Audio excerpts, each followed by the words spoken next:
Hello, my name is Daria Brainerd. I'm with our Strategic Alliances organization, and today we are at the Bottom Line event in Chicago. And joining me, I have Dylan Beard from Clearsulting. We're going to have a conversation about helping customers achieve and sustain digital finance transformation. Dylan, thanks for being here with us today in Chicago. Happy to be here, Daria. You are in the business of helping customers achieve digital finance transformation, both efforts big and small. What are some of the common denominators for success that you see? The things that are going to be important to any organization are going to vary, obviously. But I think the key denominators that we see across most of the organizations that we work with is that we've got to ensure we get executive buy-in early, and that we're being able to curate a message that is meaningful to those executives to support us in our short-term goals, but also the long-term, essentially the longevity of our investments in accounting and finance.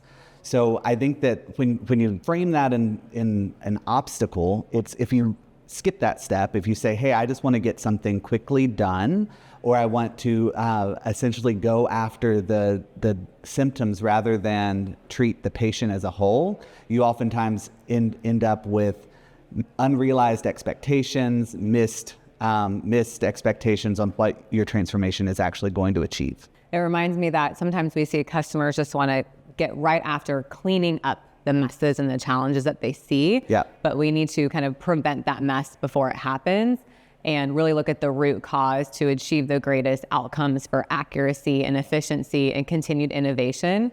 So how do you rally behind that concept? As you were saying that, first thing that comes to mind is intercompany. So when you think about this in the lens of intercompany, I oftentimes have these conversations with accounting and finance professionals that are saying, hey, I'm having a balancing problem. I'm having a reconciliation problem. And I'm sitting here, one of my colleagues calls it the rainbow Excel, where they're tying things out just one by one. And they want to treat that. We can treat that, absolutely. Let's go after it. Let's develop some better controls around how the process is handled at that point. But if we looked upstream and actually looked at how transactions are being initiated and how we're able to address the root cause, as you said, you can eliminate the problem that we're having downstream. That reconciliation won't be as impactful, won't be as necessary if there aren't out of balance conditions. So being able to truly think about a process holistically is a really good starting point. Dylan, you have helped many customers achieve future-ready financial operations with BlackLine. What are some of the attributes about BlackLine that they looked at to decide to use BlackLine as the technology to do that? Well, I think that it comes down to essentially fixing your foundation. So from a foundational perspective, what are you using today? Are you still in Excel? Are you using something that's homegrown, home-built? Understanding that you need to be on a platform that can scale with your business, and understanding where your business is going is key. So having that appreciation of the vision for the short-term and long-term goals of your organization, and then making sure that the technology that you're investing in will be able to achieve those roadmap goals. I think that a lot of customers get in their own way because they're again looking for a short-term fix. They're looking to address a current pain problem. They're trying to essentially they'll lose sight of the forest for the trees. So I do think that there's a lot of opportunity to make sure that the companies, the technologies that you're partnering with are in it for the long haul and are aligned in vision and in growth trajectory. Dylan, we are very passionate about making sure customers have a continuous journey with BlackLine, but sometimes we see our customers get stuck at that first mile marker. So what do you recommend in terms of continuing that journey and driving continued optimization and realizing the full potential of BlackLine? So the first thing I'll say there is that setting those expectations up front. So I alluded to that earlier in our chat, but if we align to those expectations with executive leadership, that sure, we're going to address some of these low-hanging fruit items. We're going to start building ROI. We're going to start addressing some of the challenges that might be very vocal within our organization.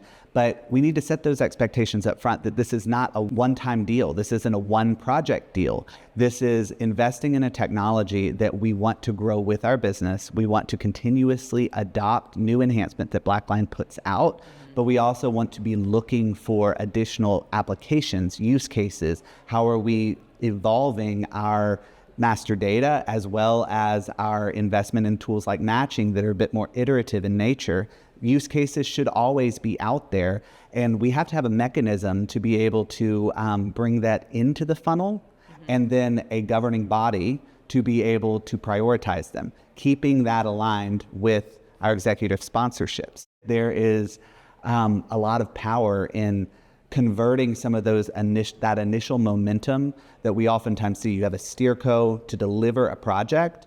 You have a design council to make sure you've got buy-in from the different ancillary groups that are affected, but converting that into a governance council so that for the long haul, you've got the attention and the dedication of some of these key leaders to continue to tell your BlackLine story.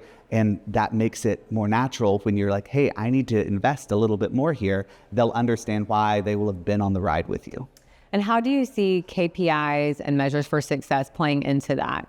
So I think that when we talk about KPIs, I like to break it into two buckets. You have the KPIs of the organization. What are we trying to track at an organizational level? And then how are we incentivizing or tying our key metrics for individual performance to people's job responsibilities? So the first thing, just holistically, is making sure we're all aligned as an organization what the KPIs need to be, and that we're designing our BlackLine solution or adapting our BlackLine solution if we're already over that first milestone to ensure we're still getting the right data, meaningful data, actionable data, and things people actually care about. A fallacy I see clients do all the time is that they'll have all these great intentions for initial setup.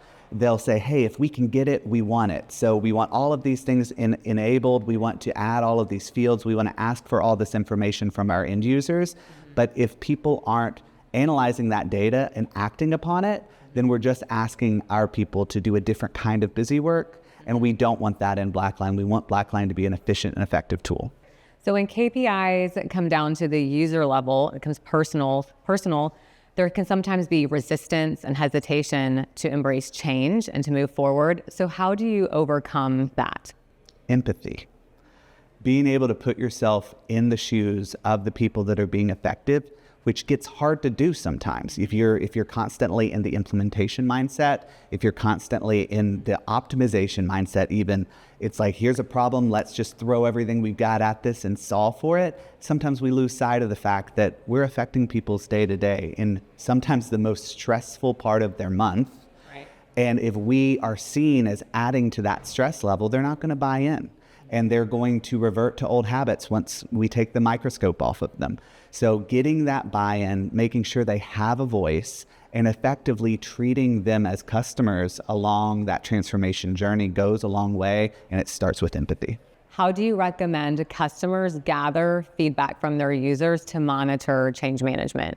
So I think that probably takes two forms as well. If we're doing an initial implementation, there is ample opportunity to get the change management story right, to understand who we're going to affect. Maybe that's a larger group than we initially thought, but if you ask the right questions, if you make sure you get kind of a nod from some of your ancillary teams that you either have good communication with or maybe just don't talk to very often, but hey, if you're going to make intercompany changes, it's going to affect tax. You're going to have to get some blessings from Treasury. Right. So there's plenty of correlations that should come to mind just to say, hey, I just want to put this on your radar. So making sure you've got the right layout of who's going to be affected by the change you're implementing is key. And then making sure that you've got a communication plan in place. You know where these key moments of optics might put your project at risk, or even more so if you're really able to tackle the optimization mindset shift and you're trying to do this more iteratively, it's a matter of ensuring you are continuously providing a feedback loop so that you can get ideas from the people that are on the ground, and then you have a way of filtering them out to effectively figure out what ideas are going to align to the next phase of the roadmap. That's great. Thank you.